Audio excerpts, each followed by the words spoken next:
We're in downtown Clearwater, Florida, in the very heart of what the Scientology organization considers their spiritual headquarters.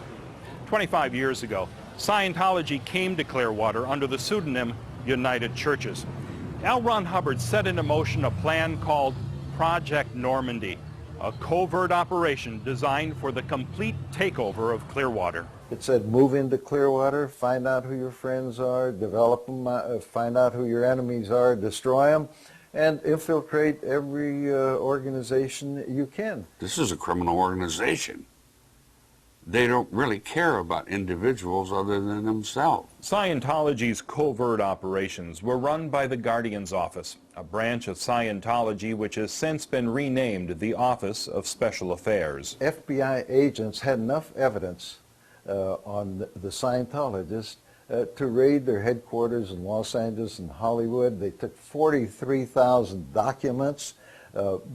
Many of them were actually stolen from top government agencies in Washington, D.C. and elsewhere. They infiltrated government offices and were caught at it.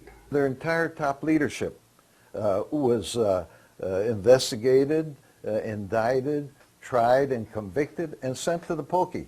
They went to jail for this. For over 20 years, the Clearwater Police Department actively investigated Scientology. For much of that time, the investigation was led by Ray Emmons. We knew that there were predicate crimes. We knew that it was a continuing fraudulent enterprise. Still is to this day, as far as I'm concerned, and that's my opinion. But we shopped it around to the federal people, to the state people, and the first question always asked by a prosecutor was, will they harass me? Will they follow me? 2 years ago, when Mike Roberto became the new city manager, the investigation stopped abruptly. Roberto forged a new alliance between Scientology and the city. No matter what they had done in the past, the one city, one future took precedence over everything. No matter what. Shortly after the Lisa McPherson Trust opened its doors in January, Bob Minton and I had a meeting with Mike Roberto, the city manager. And we explained to him that we're in town to educate the city of Clearwater about some of the abusive and deceptive practices of Scientology. Mike Roberto's reply to us was that he had just spent 2 years getting Scientology off the front page of the newspaper, and he was not about to let us get Scientology back on the front page again. And he told us in no uncertain terms that if we caused any trouble for him or for his plans for Clearwater, he was going to get us out of town. Roberto's embracing of Scientology brought about many changes. The police department stopped all active investigation of Scientology, and they stopped the training program that taught new recruits what Scientology is and does. Indeed, today, many in the Clearwater Police Department work for Scientology on their days off.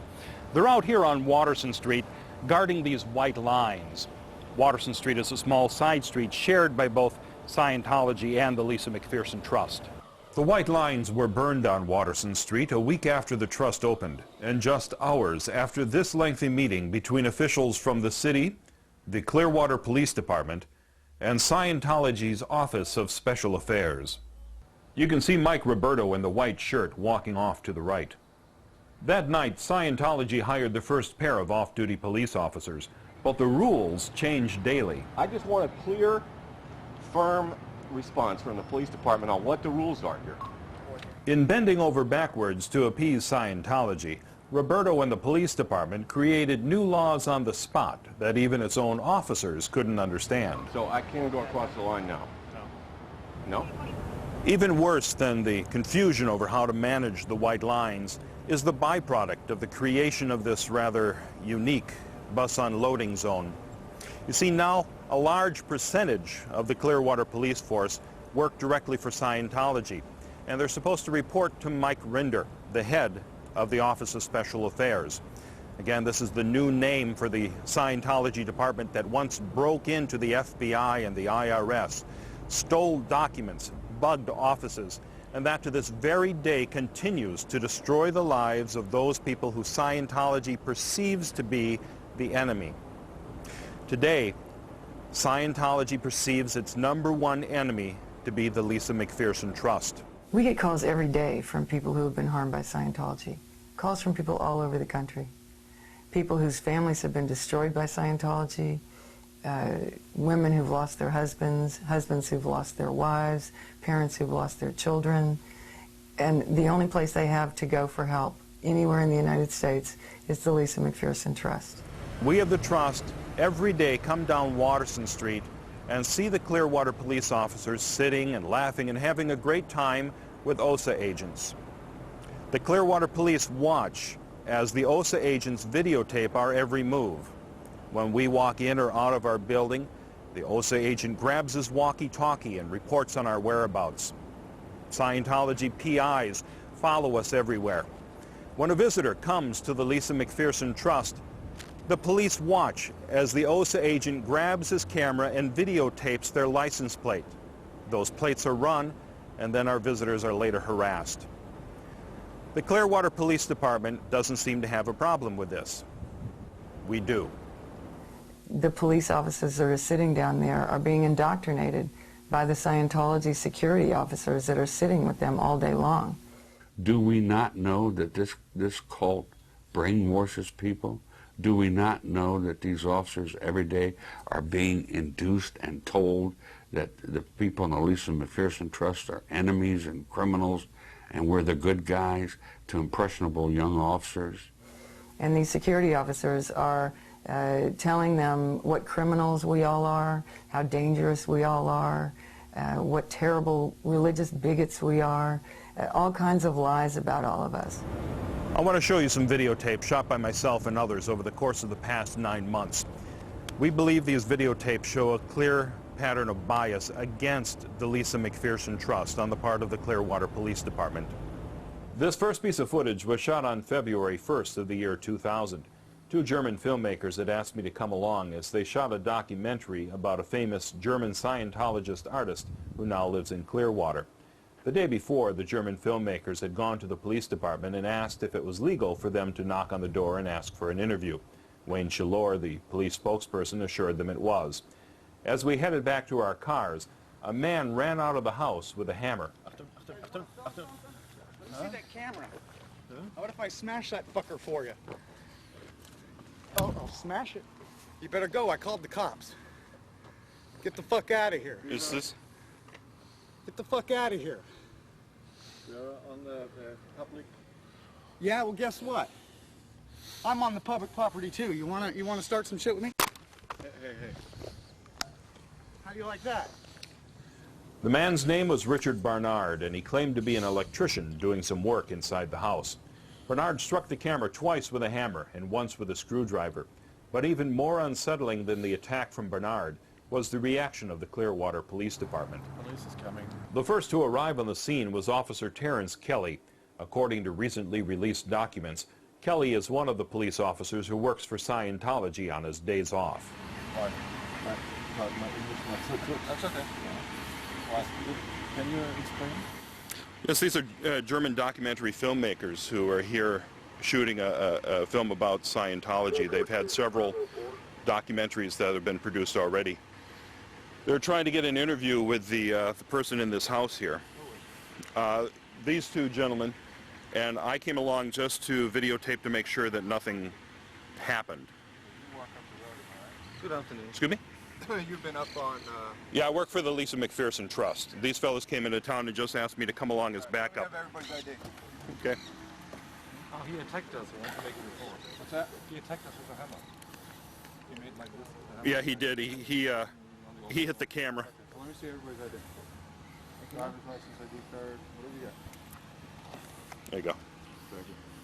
Now, in a moment, I'm going to turn off the video camera after Officer Kelly expresses some concern about it continuing to run. In fact, Officer Kelly was more concerned about my video camera than he was about the hammer attack. After I turned off the camera, Officer Kelly told me it's a felony to record people's voices without their permission.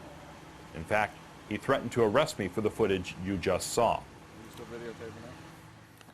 I told Kelly once again that a man attacked us with a hammer and that I had the whole incident on videotape and I could roll it back and show it to him. Oh, I'll smash it. You better go. I called the cops. His response to me was a question. Did you inform that gentleman with the hammer that you were recording audio? If not, that's a felony. Yeah, well, guess what?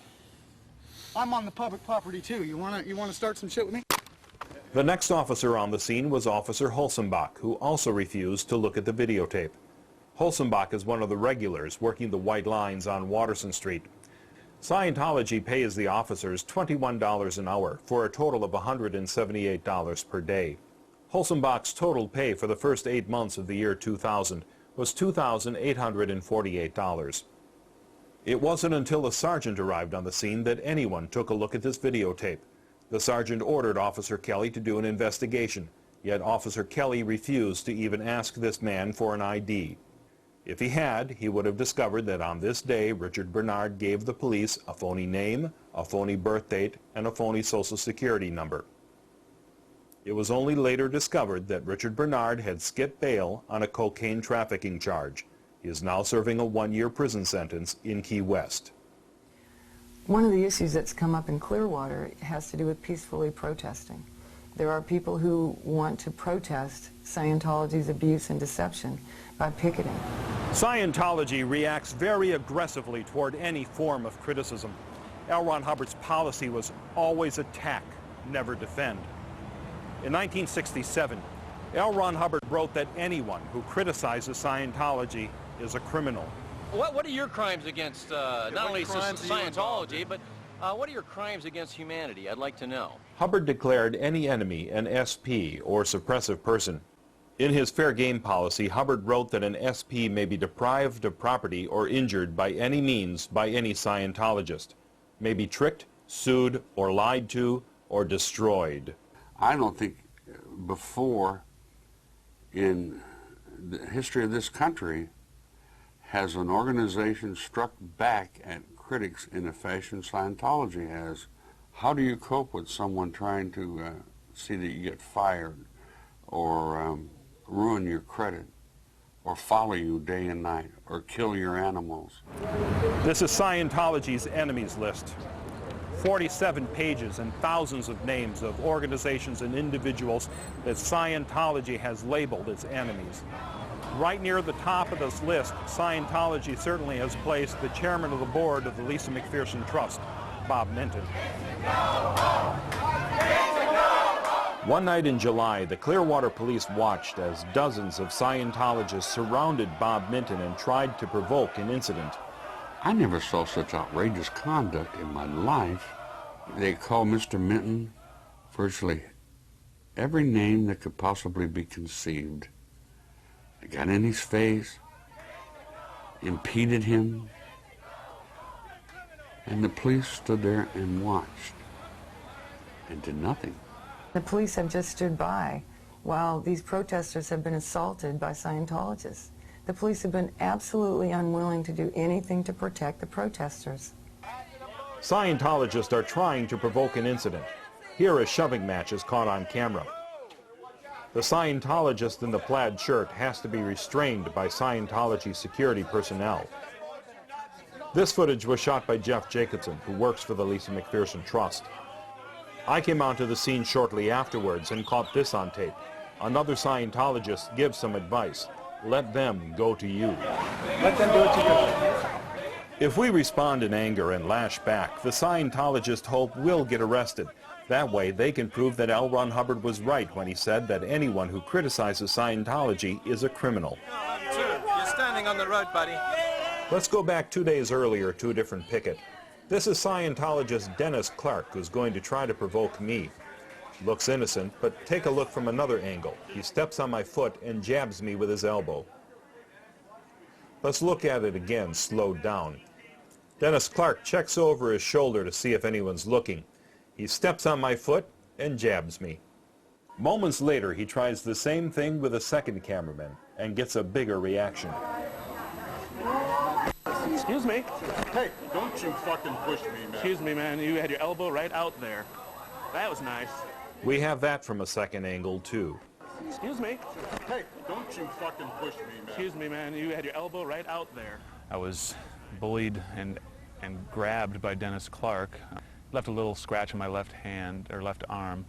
2 days after that, I was again present, this time at the press conference at the Lisa McPherson Trust. There was someone lurking in the parking garage.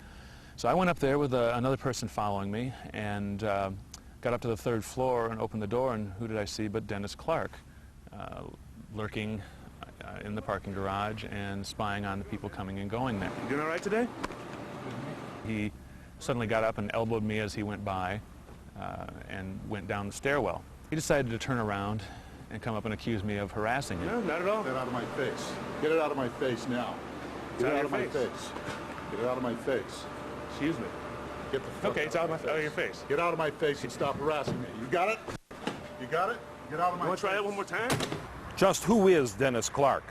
Well, he's the head of the CCHR, the Citizens Commission on Human Rights. That's a Scientology front group set up to attack psychiatry. This human rights leader seems to have a lengthy history of antisocial behavior. In 1986, the author of this book, L. Ron Hubbard, Messiah or Madman, reports that Clark came to his office. When the author wasn't there, Clark pointed to the author's assistant and said, "You'll do," and punched him in the face. Let's take a look at a few more of Dennis Clark's greatest hits. Here he is shoving gum on my camera lens. Please excuse me. I need to go by here. You going by then, buddy? Slapping my camera. Going after Jeff. You want one? Here. Officer! And when we complain to the police, this is what happens. Officer! He just stuck gum in my lens. You stay with him and a camera, and I'll take the other two. He just stuck gum in my lens. This big jerk right here. If we see it, we can do something about it right now. There it is. See the gum? I got it on video because I'm recording right now.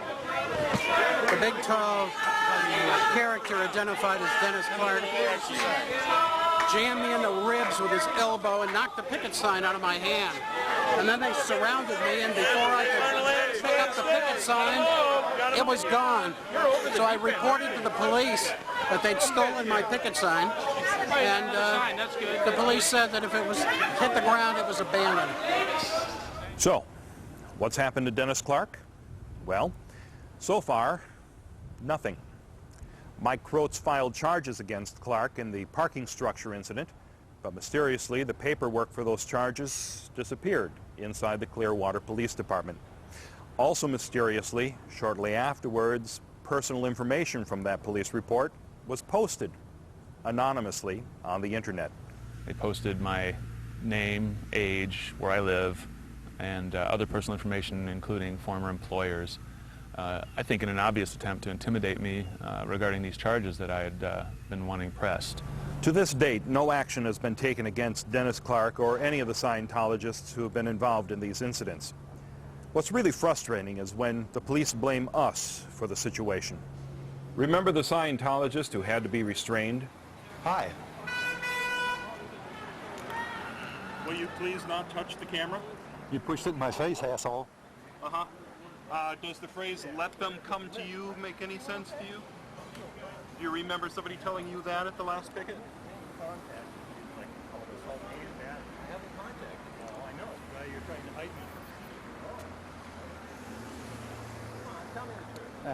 Well, I went across the street to ask the police to please tell the Scientologists not to touch us or our cameras.